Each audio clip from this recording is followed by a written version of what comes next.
Ja. Mandalas. Das ist so entspannend, sage ich euch. Also für mich ist das, es gibt nichts, was mich mehr zur Ruhe bringt und wo ich mehr entspannt bin und in mir ruhend praktisch. Ich habe mir da ein ganz teures Sortiment an Stifte gekauft. Da muss man ganz vorsichtig sein, dass die... Ja, nein, Gottes Willen, meine Stifte! Ja, auf alle Fälle, ja, Mandalas, gell, Entspannung pur.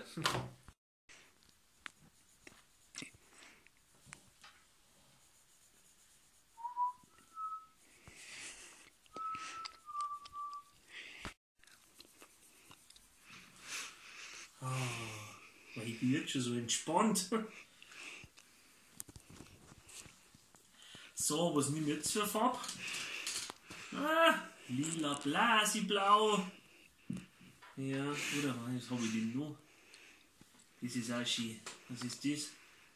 Frisch gebeamtes Apfelkompott. Nehme ich das. Ja? Nehmen wir das jetzt. Nein, ist nicht schön.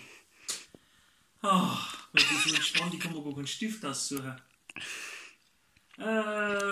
Alisigrea.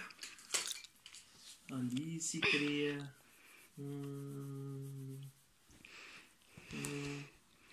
Himmelarsch und Wolkenbruch! Ja?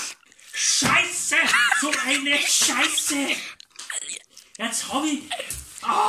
Jetzt habe ich mit dem blöden, dreckigen Hundsaustift über den mistigen Saurand ausgemalt.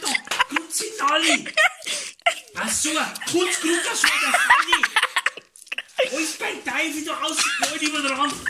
Ja, Stognari schwer! Leck mich doch am Arsch auf so ein Club! Ich schmeiß den Scheiß beim Fenster! Also wie gesagt, Mandalas, es ist so beruhigend. Ich bin jetzt direkt ein bisschen aufgewühlt. Ich glaube, ich mache jetzt noch mal eins aus, damit ich wieder zur Ruhe komme.